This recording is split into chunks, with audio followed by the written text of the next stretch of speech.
આજે આપણે બનાવીશું દૂધીનું નવું શાક.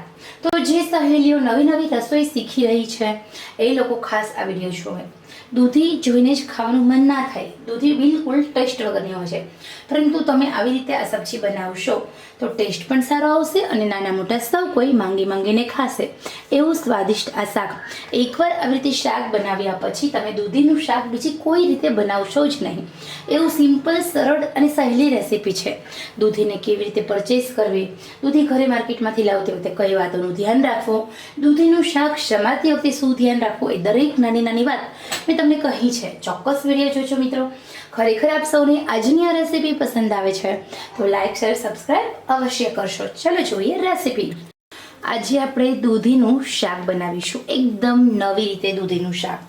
દૂધી એની અંદર પોટેશિયમ, મેગ્નેશિયમ પુષ્કળ. દૂધી આપણા શરીરની કેલરી વાળે છે. દૂધી એક એવી વસ્તુ છે જે આપણા આખા શરીરને મિનરલ્સ, વિટામિન્સ પૂરા પાડે છે. દૂધીની છાલ ઉતારી અને મોટા મોટા પીસમાં સમારી લેવાની છે. દૂધી જ્યારે પણ તમે પરચેસ કરો ત્યારે એકદમ પોચી હોવી જોઈએ. દૂધીની અંદર રસ હોવો જોઈએ. તો અહીંયા આપણે દૂધીને છાલ ઉતારી ધોઈ અને પછી સમારી લીધી છે. હવે આપણે સ્ટેપ બાય સ્ટેપ હું જેવી રીતે દૂધીનું શાક બનાવું છું, જો એવી રીતે તમે પણ દૂધીનું શાક બનાવશો તો નાના મોટા સૌ કોઈને ભાવશે. જે લોકોને દૂધી નથી ભાવતી એ લોકો માંગી માંગીને ખાશે, પ્રેમથી ખાશે અને હસે હસે ખાશે. તો ચલો અહીંયા આપણે દૂધીનું શાક બનાવીએ. સૌથી પહેલાં અહીંયા આપણે લીધી છે 300 ગ્રામ દૂધી. 300 ગ્રામ દૂધી છે એટલે તેલ આપણે 2 ચમચી મૂકવાની છે. કોઈ પણ વસ્તુ હોય એમાં 250 ગ્રામ હોય તો આપણે 1.5 ચમચી અને 500 ગ્રામ હોય તો 3 ચમચી આપણે, અને 1 કિલો કોઈ પણ સબ્જી હોય તો 6 ચમચી તેલ મૂકવાનું. પરંતુ આ શાકમાં થોડું તેલ વધારે હોય તો સારું લાગે છે, એટલા માટે મેં અહીંયા 2 ચમચી તેલ 300 ગ્રામ દૂધીમાં લીધું છે. સૌથી પહેલાં જીરાથી વઘાર કરીશું. ગેસની આંચ એકદમ મીડિયમ રાખીએ. 1/2 ચમચી એટલે કે 7 થી 8 પડી લસણ મેં ફોલી અને ટીચી નાખ્યું છે. લસણને આપણે એમ જ આપણે ચડવા દઈએ. એ પછી આપણે ઓનિયન એડ કરીશું. તો અહીંયા મેં ડુંગળી લીધી છે અડધી વાટકી, એટલે કે બે ડુંગળી હોય નાની નાની મીડિયમ એને સમારી લઈએ. હવે આપણે ડુંગળીને સૌથી પહેલાં તો સાંતળવા દઈએ. ડુંગળીની અંદર રહેલો પાણીનો ભાગ આપણે બાળવા દઈશું. આમ જો તમે એમ જ ડુંગળી પછી ટામેટાં, મરચાં એ બધું એડ કરી દેશો તો શું થશે? સૌથી પહેલી વાત તો એ છે કે તો જે તમારા સબ્જીનો જે ટેસ્ટ આવવો જોઈએ, જે એકદમ સુપર ટેસ્ટ આવવો જોઈએ, એ નહીં આવે. હવે અહીંયા આપણે હલાવી લઈશું. બરોબર છે. તો હવે આપણે બીજી વસ્તુ એડ કરીશું. 2 મિનિટ થઈ ગઈ છે. આપણે જે ઓનિયન છે એને એકદમ સરસ રીતે સાંતળી લીધા પછી એક ટામેટું એડ કરીશું.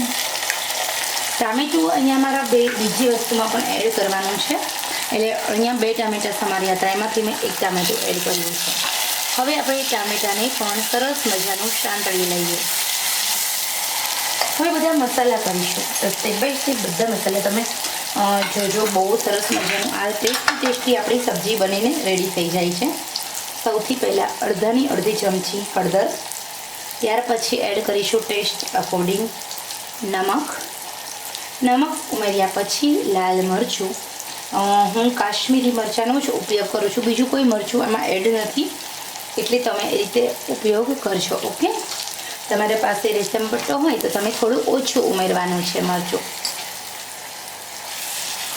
ગરમ મસાલો અડધી ચમચી એડ કરવાનો છે.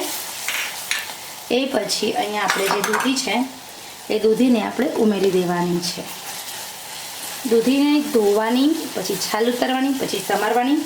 દૂધી કોરી જ સુધારવાની, પાણીમાં નહીં સુધારવાની. પાણીમાં સમારશો તો એના પોષક તત્વો નીકળી જશે અને આપણને જોઈએ એટલું પરિણામ નહીં મળે. માટે આપણે જ્યારે પણ દૂધીની સબ્જી બનાવીએ ત્યારે દૂધીને 2 થી 3 પાણીથી ધોઈ છાલ ઉતારી અને સમારવાની. ઓકે, હવે અહીંયા આપણે હલાવી લઈએ.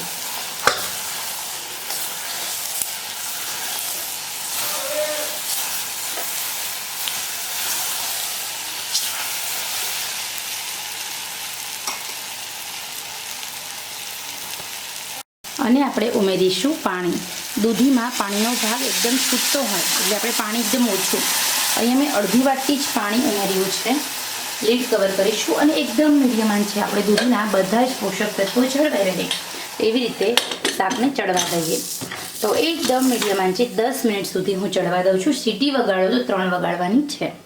અહીંયા આપણે બનીને એકદમ રેડી છે દૂધીનું નવું શાક. જો આવી રીતે તમે દૂધીનું શાક બનાવશો તો પંજાબી શાકના ટેસ્ટને એક બાજુ મૂકી દેશે અને નાના મોટા સૌ કોઈ 2 રોટી ખાતા હશે તો 4 રોટી ખાશે અને માંગીને ખાશે. બસ જરૂર છે માત્ર દૂધીના શાકમાં એકદમ ઓછું પાણી ઉમેરવાની અને એકદમ ધીમા આંચે શાકને ચડવા દેવાની.